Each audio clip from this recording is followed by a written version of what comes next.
Bien le bonjour, j'espère que vous allez bien. J'ai émigré dans mes quartiers d'été puisque ça y est, les beaux jours sont arrivés et qu'il fait une chaleur à crever dans toutes les autres pièces de l'appartement. Donc écoutez, je me suis rapatriée dans ma chambre et ce changement estival arrive à point nommé puisque je reviens vous parler aujourd'hui de mes lectures printanières et de mon bilan du Shiny Spring Challenge. Challenge pour lequel je vous avais fait une pile à lire tout début du printemps, qui est organisé par Flowfly, je vous mettrai tout ça en barre d'infos, et que j'ai découvert avec grand plaisir cette année, qui m'a beaucoup inspirée dans mes lectures ce printemps. Alors il y a eu des petites magouilles de ma part en termes de pile à lire, puisque comme c'était un challenge sur 3 mois, sur donc mars, avril, mai, il y a des petites choses que j'ai lues, que j'avais pas prévues, il y a des choses que j'avais prévues, que je n'ai pas lues, etc. Mais c'est un peu le but du jeu. Globalement je suis assez contente parce que j'ai réussi à lire un livre par catégorie au moins, si je ne dis pas de bêtises, mais je vais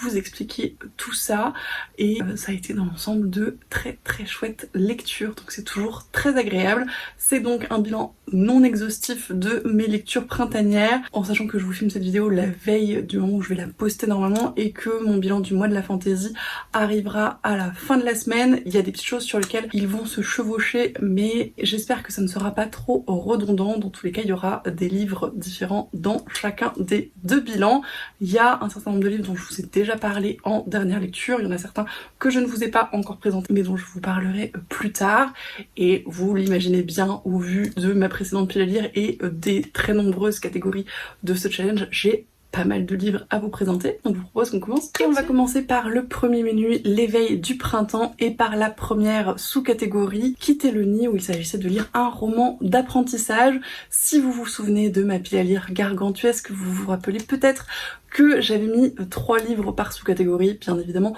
je n'ai pas lu 3 livres pour chacune des sous-catégories, et pour celle-ci en l'occurrence, je n'en ai lu qu'un seul sur les 3, et j'ai lu en lecture commune avec Lucie Alu Les Épreuves de colis, qui est le 2e tome de la saga Rempart de M.R. Carré aux éditions La Talente, une série de SF, de post-apo qu'on apprécie particulièrement avec Lucie et que l'on suit avec plaisir depuis le début de l'année. On a vraiment beaucoup apprécié ce 2e tome qui démarre assez lentement comme pouvait le faire le premier, mais qui restait vraiment très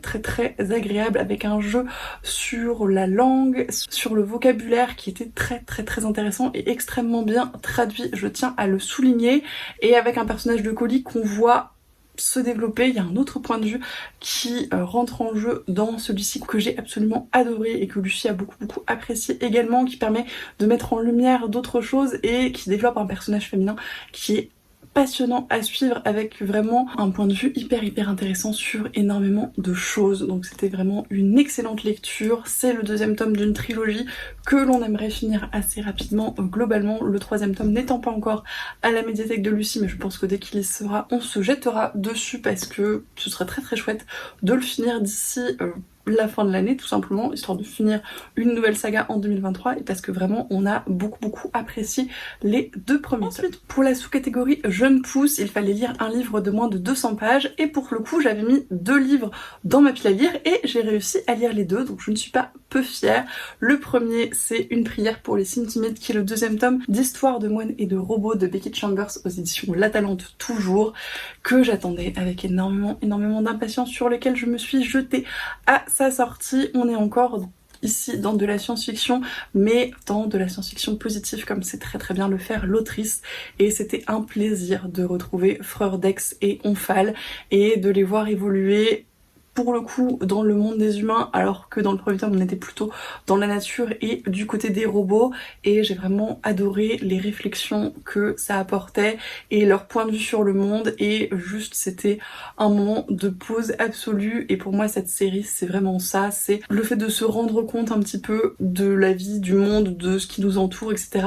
et de prendre le temps d'en profiter et de prendre une pause parfois, et ça tourne pas mal autour de ça et sur le fait qu'on n'a pas à mériter de prendre une pause, bien au contraire. Et vraiment je ne peux que vous recommander cette série si vous avez besoin, si vous avez envie de prendre une pause et de souffler et de vous rendre compte de certaines choses et de réfléchir sur la nature, le monde, la vie, tout ça, c'était extrêmement cool. C'est la fin malheureusement de cette série, mais en même temps la fin était vraiment très chouette et je pense juste comme il fallait, donc c'est pas si triste que ça, même si je suis bien évidemment déjà nostalgique de la série. Je pense que je la relirai à l'envi d'ici quelques mois, années, pour me replonger dans cet état d'esprit que j'ai absolument adoré et que je ne peux que vous recommander. Et le deuxième livre de cette catégorie, pour le coup, qui était déjà un petit peu du filoutage dans ma pile à lire et qui malheureusement n'a pas été une aussi grande réussite que le précédent,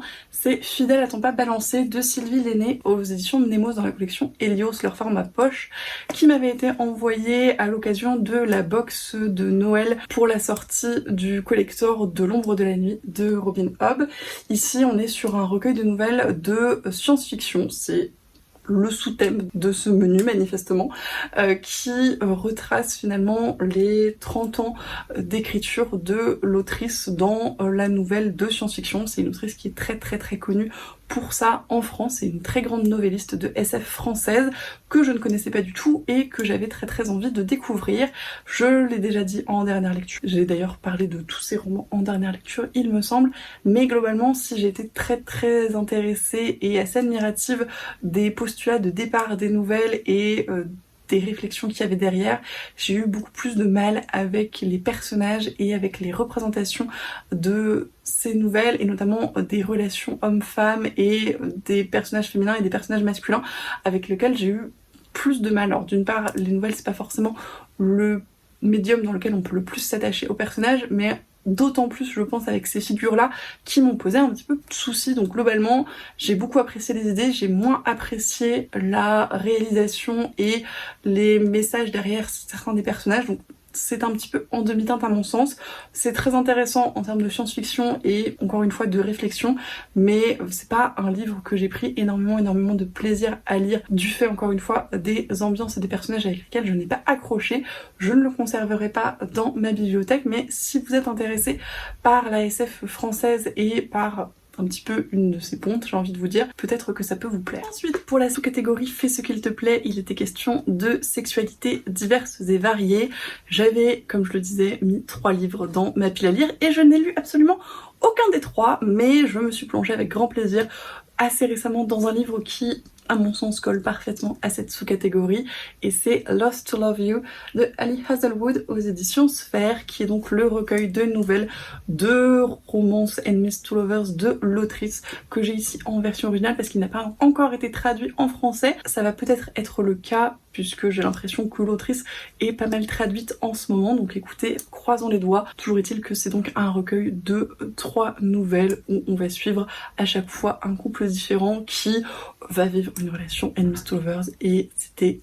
formidable. J'ai bouffé le bouquin, c'était terrible, mais j'ai passé un excellent moment dans ces pages. C'est typiquement le genre de romance qui fonctionne pour moi. Le format nouvelle, encore une fois, est pas forcément le plus adapté au développement des personnages et de leurs relations, mais je trouvais que c'était juste le bon équilibre pour en avoir tout de même suffisamment pour apprécier les choses, et ça reste des romances extrêmement positives avec du consentement, avec des relations extrêmement mignonnes et qui font plaisir à lire. Donc c'est le plus important à mon sens. Je vous en parlerai un petit peu plus précisément dans une dernière lecture très prochaine, mais en tout cas j'ai adoré cette lecture et ça conforte mon idée que Ali Hazelwood est une autrice de romance à suivre pour moi. Et enfin, pour la dernière sous-catégorie de ce menu bouquet de tulipes, il s'agissait de lire un livre avec une couverture colorée. J'avais mis 2 livres dans ma pile à lire et encore une fois je n'ai lu aucun de ceux-ci, mais j'ai réutilisé un livre que j'avais choisi pour le défi lecture d'avril de Lucie, étant donné que c'était un petit peu son énoncé finalement, un livre coloré et avec des fleurs, donc ça collait parfaitement à cette sous-catégorie. J'avais lu pour l'occasion Le Pont des Tempêtes, le premier tome de Daniel L. Jensen aux éditions Bragelonne, qui est très joli et qui est un petit peu coloré avec des fleurs qui brillent, tout ça. Je trouvais que ça collez pas trop mal dans cette catégorie, même si j'aurais probablement pu mieux faire. Bref, on est ici dans de la romantasy adulte avec une scène de sexe explicite et j'ai vraiment beaucoup apprécié ma lecture. J'en ai pas mal parlé en vlog, mais globalement c'est de la romantasy assez classique dans le plot, dans les plot twists qui sont pas d'une surprise incroyable, mais c'est éminemment addictif et j'ai vraiment beaucoup apprécié les personnages et leurs relations qui je trouve fonctionnent très bien et qui est vraiment plutôt positive et avec une grosse notion de consentement, ce qui est toujours appréciable en romantasy où ce n'est pas forcément toujours le cas. Donc globalement pour moi c'était très efficace. J'ai bouloté le bouquin, je lirai la suite avec grand plaisir et si jamais il vous intrigue, je ne peux que vous le conseiller si vous aimez ce type de romantasy. Encore une fois, c'est assez classique dans le genre mais c'est très efficace. Ensuite pour le deuxième menu, Printemps changeant et la deuxième sous-catégorie, Giboulée de Mars, il s'agissait de lire un livre avec des nuages ou de la pluie sur la couverture et cette fois-ci j'ai été bonne élève, j'ai lu un des livres de ma pile à lire, La Maison aux Mille Détours, le 3e volume de la trilogie de Hurle de Diana Wynne-Jones aux éditions Innis. Livre dont je ne vous ai pas encore parlé en dernière lecture il me semble, mais qu'il me tardait de lire puisque j'avais adoré le premier tome de cette trilogie, un petit peu moins apprécié le second mais avec toujours beaucoup d'admiration pour le talent de conteuse de l'autrice et son écriture et je me suis plongée avec grand plaisir dans ce 3e et dernier tome que j'ai absolument adoré, qui à mon sens rehausse vraiment la trilogie par rapport au second qui est quasiment au niveau du premier tome. On retrouve tout l'aspect merveilleux et un petit peu décalé que pouvait avoir ce premier tome et que j'avais beaucoup apprécié, cette magie un petit peu loufoque qui fonctionne très bien avec moi. Et voilà, globalement j'ai beaucoup aimé les personnages, j'ai beaucoup aimé les messages et l'espèce d'enquête qui est le sujet de ce volume était vraiment très chouette. Donc c'était une super lecture, j'ai passé un très bon moment, ça se lit tout seul. Encore une fois, le talent de conteuse et d'écrivaine de Diana Wynne-Jones n'est pas usurpé, c'était très cool. Je continuerai ma découverte de cette autrice avec grand plaisir. Je sais que la maison d'édition Innis a déjà publié une autre série avec la même charte graphique que j'adore, donc je me pencherai sur la question avec grand plaisir. Ensuite pour la sous-catégorie Anami, il s'agissait de lire un livre avec une bande de potes ou un roman choral. Je n'ai encore rien lu de ma pile à lire, mais j'ai sorti encore une fois pour une lecture commune un livre qui à mon sens collait très bien à cette sous-catégorie et c'est The Immortal Instrument, le 5e tome, La Cité des âmes perdues de Cassandra Clare aux éditions Pocket Jeunesse. C'est à la fois un livre où on suit une bande de potes, puisque les chasseurs d'ombre c'est un petit peu ça, même si leurs relations ne sont pas toujours au beau fixe, et c'est également un roman choral puisqu'on va suivre un certain nombre de points de vue différents. Je crois que ce livre, c'est pas celui où on suit le plus de points de vue, mais il y en a quand même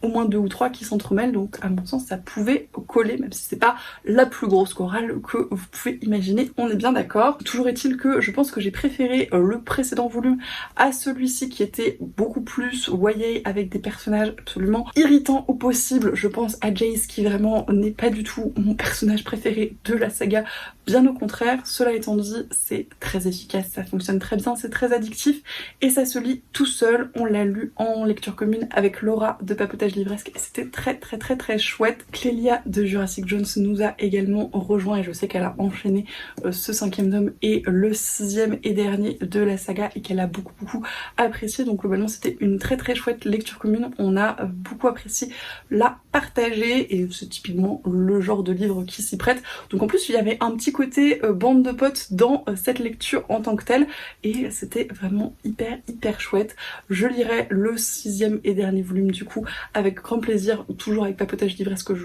pense qu'il faut juste qu'on s'organise ça probablement pour cet été, septembre. Laura, si tu passes par là, dis-moi quand tu veux qu'on fasse ça. Mais c'était vraiment très chouette de replonger dans cet univers assez rapidement en plus après la lecture du 4e tome, ce qui n'est jamais désagréable. Et malgré tous les clichés, malgré tous les passages qui m'ont fait lever les yeux au ciel, j'ai passé un bon moment. Ça reste très young adult, ça reste très 2010. Hein, globalement, il faut le replacer dans le contexte du moment où ça a été écrit, mais ça fonctionne bien et ça se lit tout seul. Donc c'est tout ce que je lui demandais. Ensuite, pour ménage de printemps, il s'agissait de lire une relique de sa pile à lire et je ne sais plus si c'est une relique que j'avais mise dans ma pile à lire du Shiny Spring Challenge, mais c'était tout de même une relique de ma pile à lire. Encore une lecture que j'ai sortie pour le défi lecture d'avril de Lucie, le deuxième tome de l'Ascension de Camelot, La trahison de Camelot de Kirsten White aux éditions de Saxus, avec une couverture que j'aime plutôt pas mal. C'est une réécriture de la légende arthurienne. Encore une fois, j'en ai beaucoup parlé en vlog et j'ai vraiment beaucoup aimé ce deuxième tome. Ça faisait un moment que j'avais lu le premier, j'avais un petit peu peur de me replonger dedans, mais j'ai vraiment beaucoup apprécié ma lecture. C'est une réécriture de la légende arthurienne que j'aime particulièrement, que je trouve plutôt très chouette, notamment par rapport à la place des personnages féminins, puisqu'on va suivre Guenièvre qui n'est pas aussi insupportable et aussi plate que dans un certain nombre des réécritures que j'ai pu lire précédemment, donc c'est très appréciable.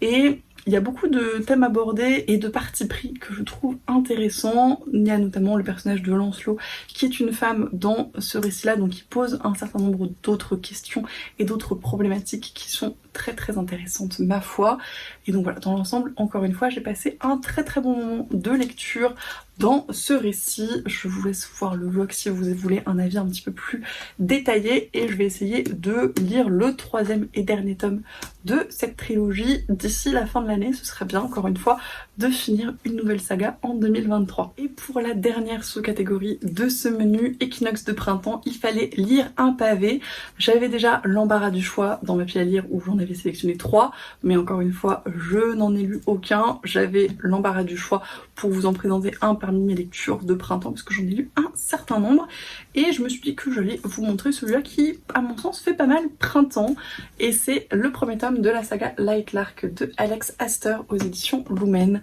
Travail éditorial absolument somptueux qu'on ne présente plus, qu'on a vu partout. Encore une lecture commune parce que ça m'a motivée à sortir pas mal de livres ce printemps, on va pas se mentir, que j'ai réalisé encore et toujours avec Lucia Lu qui est ma comparse favorite de lecture commune finalement, et qui était une très chouette lecture. C'est de la fantasy young adult, un petit peu cliché, on va pas se mentir encore une fois, hein, mais comme pour The Immortal Instrument, c'est des clichés qui sont assez efficaces dans leur réalisation. Alors ce récit-là a été écrit beaucoup plus tard que The Immortal Instrument, donc on n'est pas sur la même échelle de clichés non plus, qu'on soit d'accord, mais il y a des petits twists dans les clichés dans la réalisation qui étaient assez sympas et assez surprenants à certains moments, donc toujours appréciable. On est dans un univers où le monde est séparé en 6 royaumes, si je ne dis pas de bêtises, qui sont maudits depuis plusieurs centaines d'années et qui tous les 100 ans doivent se battre dans une espèce de tournoi pour espérer rompre la malédiction pour leur royaume et au passage probablement avoir à tuer l'un des autres. Ça fait des centaines d'années que c'est en cours et que personne n'a réussi à rompre la malédiction, et on suit le personnage d'Isla qui est la reine des sauvages et qui va essayer de faire ce qu'elle peut pour sauver son peuple. C'est assez original encore une fois dans l'univers et la réalisation. Alors l'univers n'est pas sans rappeler un certain nombre d'univers de Faerie et notamment celui des Royaumes Immobiles de Ariel Holz, dans un côté un petit peu plus édulcoré quand même que les Royaumes Immobiles. On est un petit peu plus du côté gentil de la Faerie si on veut. Néanmoins ça restait assez intéressant et assez efficace, il y avait des choses assez originales et avec Lucie on a vraiment passé un bon moment dans cette lecture. À souligner, cela étant dit, que Lumen a fait un très gros travail éditorial sur l'objet livre mais également sur la traduction, puisqu'il semblerait que en VO ce ne soit pas aussi agréable à lire et que le style d'écriture ne soit pas forcément hyper travaillé. En français ça passait vraiment très bien, il y a eu quelques petites phrases un peu maladroites peut-être, mais vraiment très peu, et dans l'ensemble c'était une lecture très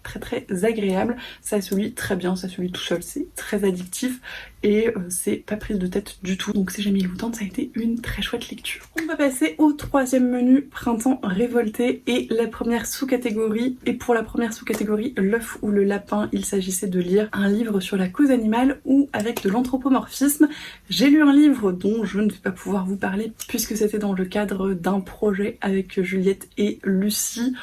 vous le verrez popper à un moment donné sur vos écrans et devant vos yeux ébobis. Mais pour l'instant, je n'en dirai pas plus. Cela étant dit, j'ai lu un autre livre qui rentre très très bien dans cette catégorie et c'est Bruxelles de Éléonore de Villepoix aux éditions Hachette, qui est très très très joli, que j'ai lu dans le cadre du défi lecture de mai de Lucie, puisque encore une fois, je me motive comme je peux à sortir les livres de ma pile à lire. Si c'est pas en LC, c'est en défi. Et c'était une très chouette lecture. On est globalement dans un univers anthropomorphe puisque on suit une société d'oiseaux qui sont séparés par leurs diverses espèces et qui vont devoir se rassembler pour résoudre le mystère des œufs qui disparaissent et qui met en péril un petit peu toute leur société finalement, puisque leur descendance est menacée. Et c'était plein d'humour et de beaux messages avec vraiment une plume très très très très chouette. Ça se lit tout seul, c'est un récit plutôt jeunesse mais avec des partis pris très intéressants et encore une fois des messages très cool qui je pense sont bons à mettre entre toutes les mains, et une réalisation voilà avec les différentes espèces d'oiseaux qui étaient très très très très chouette. Donc je ne peux que vous le recommander quel que soit votre âge finalement. Pour la sous-catégorie printemps arabe, j'avais mis 2 livres dans ma pile à lire et je n'en ai lu aucun puisqu'il s'agissait de lire de la littérature nord-africaine ou du Moyen-Orient. Cela étant dit, j'ai lu un livre qui à mon sens rentre dans cette sous-catégorie et c'est La fille aux mains magiques de Nnedi Okorafor et Zariel aux éditions ActuSF Graphique. Ça se passe au Nigeria et que la place de la culture nigérienne et notamment des dessins traditionnels est extrêmement importante et c'était absolument passionnant. Encore une fois, j'en ai déjà parlé en dernière lecture, mais si vous voulez un livre qui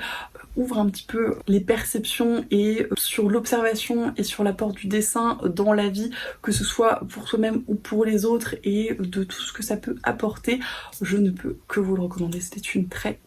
chouette lecture. C'est Lucie qui me l'avait chaudement recommandé et je ne peux qu'abonder dans son sens. De toute façon, Nnedi Okorafor, c'est une autrice que je vous recommande chaudement et que je ne suis pas prête d'arrêter de lire parce qu'à chaque fois, ce sont d'excellentes découvertes et sur des cultures dont on ne parle pas assez et qui font du bien à découvrir davantage. Donc encore une fois, je vous le recommande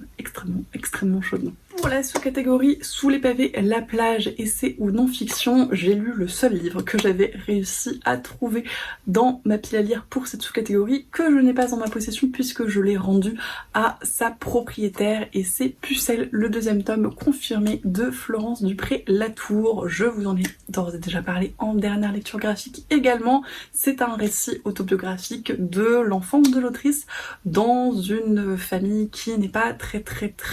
ouverte à la discussion, notamment en ce qui concerne les choses du corps, et qui va traverser son adolescence sans savoir grand chose de ce que c'est que l'adolescence, de ce que c'est que les règles, de ce que c'est que les changements, que ce que c'est que le sexe. Enfin,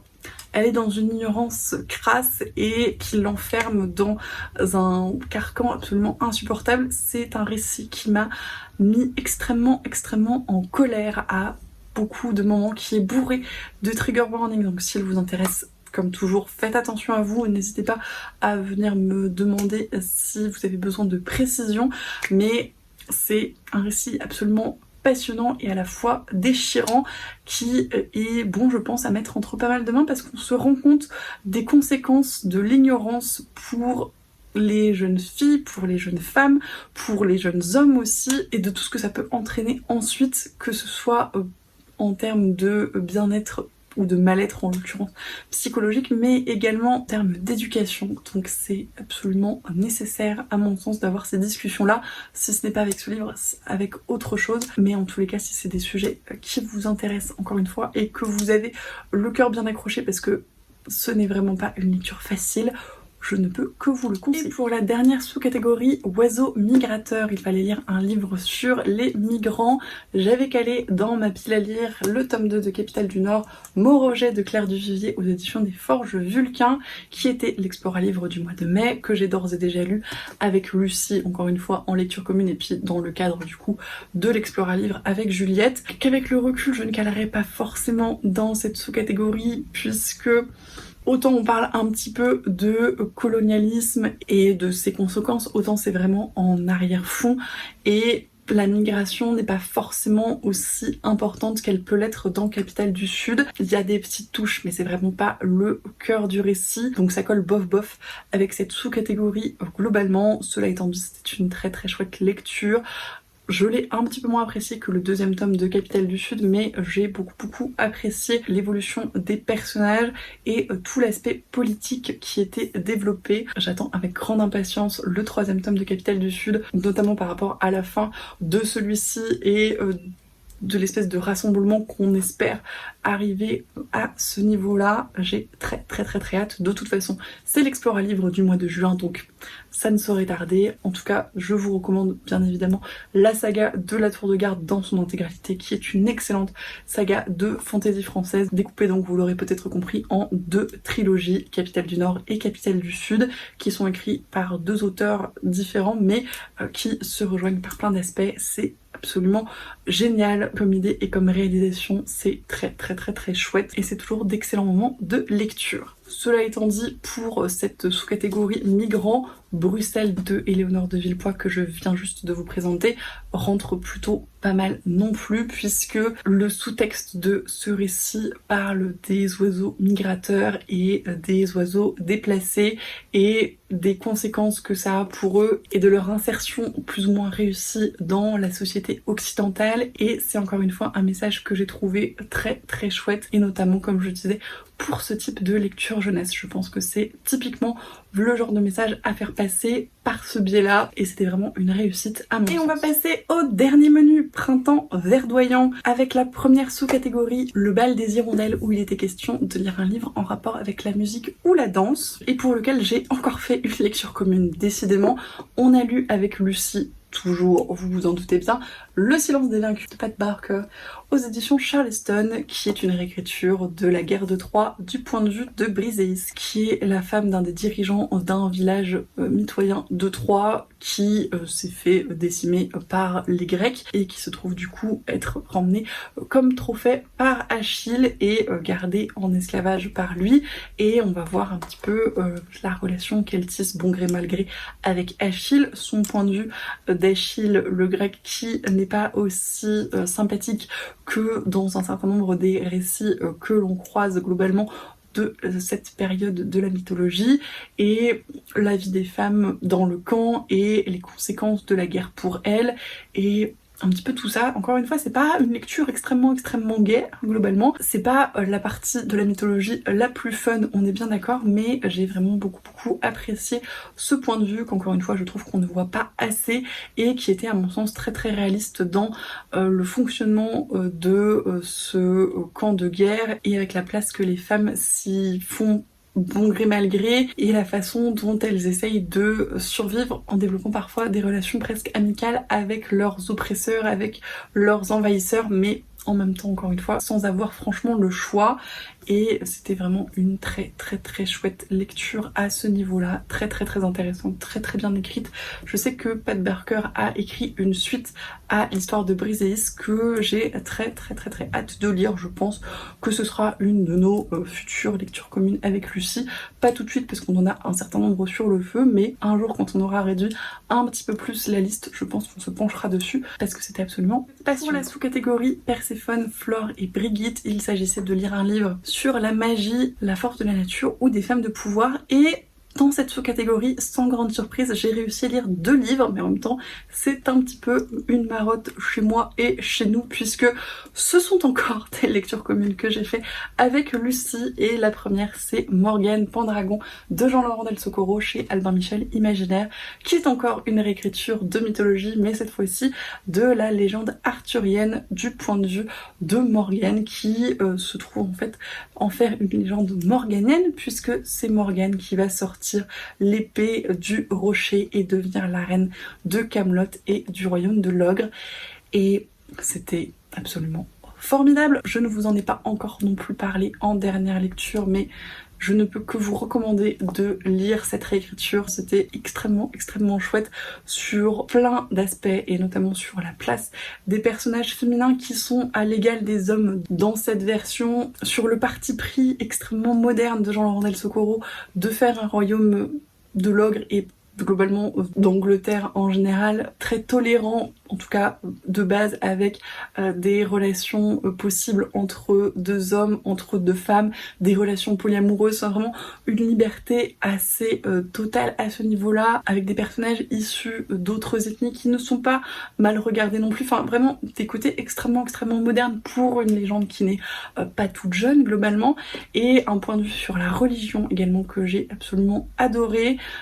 des personnages qui sont à mon sens très bien définis. Les récits de Jean-Laurent Del Socorro, c'est pas ceux dans lesquels on s'attache le plus aux personnages, mais je pense que celui-ci c'est celui dans lequel je me suis le plus attachée aux personnages, et notamment au personnage de Morgane que j'ai trouvé très intéressant. On suit son point de vue en alternance avec celui d'Arthur qui du coup n'est pas devenu le roi de Camelot et qui pose un certain nombre d'autres questions et qui était très intéressant, mais globalement tous les personnages qui sont dépeints sont vraiment très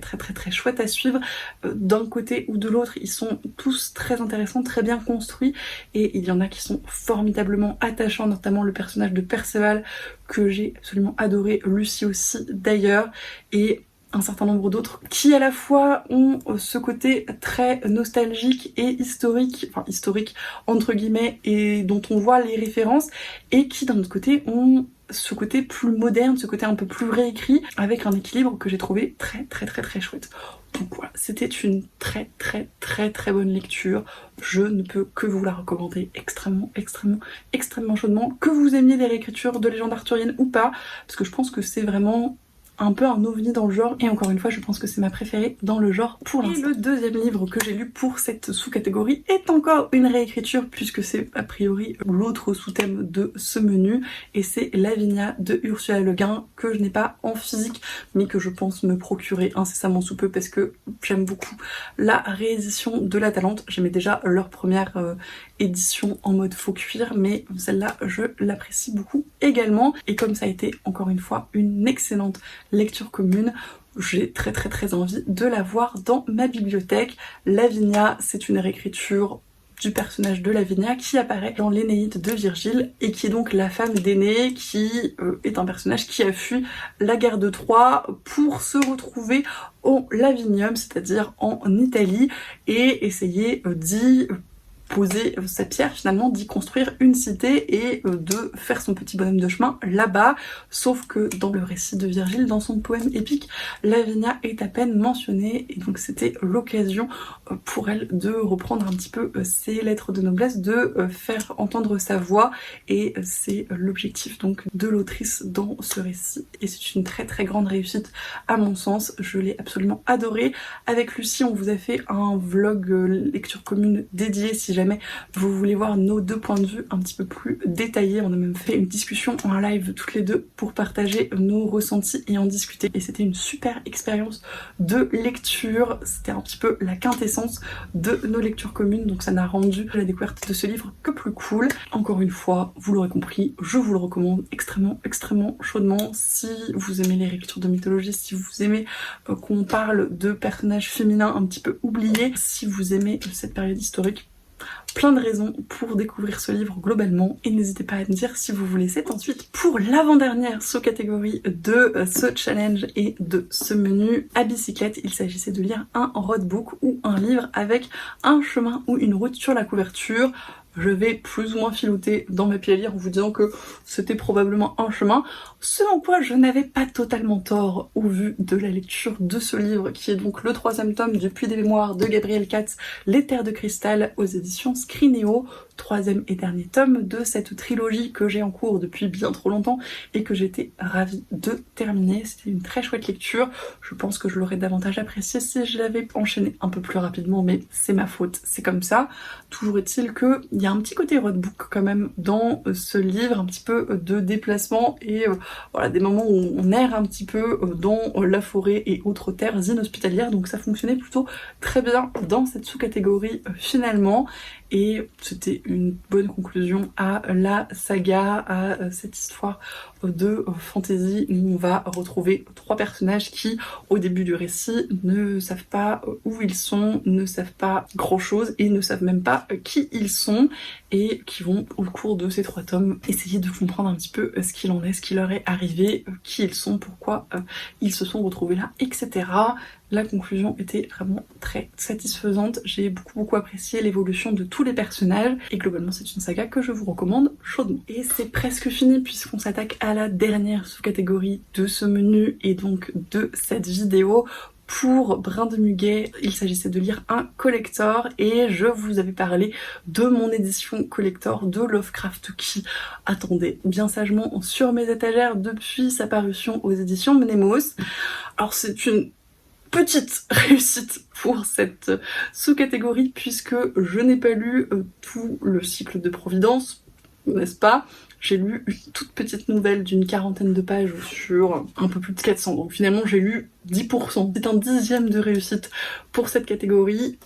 Je l'ai lu encore une fois en lecture commune avec Lucie et son frère pour le coup, qui ont décidé de tenter La couleur tombée du ciel, donc une nouvelle de Lovecraft, un soir tard, pour mon plus grand plaisir, vous vous en doutez bien. Je suis à minima traumatisée par cette lecture et globalement ça n'a pas été la soirée la plus tranquille de ma vie, mais néanmoins j'ai apprécié la découverte et je continuerai avec plaisir, je pense, de lire du Lovecraft, mais en journée bien éclairée et bien entourée. Je pense qu'on s'en refera avec Lucie, faut juste qu'on se cale ça tranquillement. Toujours est-il que je suis très contente d'avoir pu quand même sortir ce dinosaure de mes étagères parce que pour le coup c'est même plus une relique de ma pile à lire, il est hors catégorie et ce serait bien que je le continue un petit peu. Mais voilà, c'était une bonne découverte. Si vous ne connaissez pas La couleur tombée du ciel, très rapidement, parce qu'encore une fois c'est une toute petite nouvelle, c'est un astéroïde qui atterrit dans un champ et qui commence à avoir un certain nombre de conséquences sur les habitants de la ferme dont dépend ce champ, et un personnage va venir mener l'enquête là-dessus quelques années plus tard et se rendre compte de tout ça, et c'est un petit peu flippant globalement tout ce qui se passe et c'est assez horrible et on se dit que les personnages doivent sortir de là au plus vite, mais ça n'arrive pas si facilement que ça. Donc voilà, une lecture un petit peu perturbante, un petit peu flippante et pas très sympathique à lire la nuit, mais néanmoins intéressante. Et il va falloir de toute façon que j'écoule ces jolis bébés parce que j'en ai 7 comme ça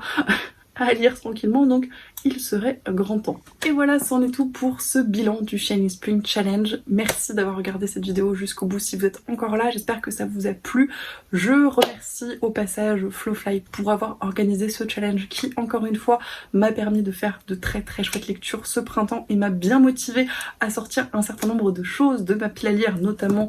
cette petite relique au passage, et qui globalement était un très chouette challenge que j'ai vraiment beaucoup apprécié. N'hésitez pas, comme d'habitude, à me dire si vous avez lu certains des livres que j'ai présentés, si d'autres vous font envie, si vous avez aussi participé à ce challenge et si vous avez fait des vidéos ou du contenu autour. Je suis toujours preneuse d'aller voir ça. Si vous avez fait d'autres belles découvertes ce printemps en dehors d'autres challenges ou que sais-je, et si vous avez des recommandations dans le type de livres que je vous ai présenté. On tournait pas mal autour de la SF, de la fantasy et de la romantasy, mais c'est un petit peu tout ce que j'ai lu ces derniers temps, donc c'est logique. Je vous remercie comme toujours pour tous vos commentaires, tous vos messages, tous les échanges qu'on peut avoir, c'est toujours un plaisir. Merci énormément d'être toujours de plus en plus nombreux à me suivre avec enthousiasme et à aider à faire vivre cette chaîne. J'en suis extrêmement reconnaissante et j'espère que vous le savez. Je vous souhaite bien évidemment d'excellentes lectures et je vous dis à la prochaine.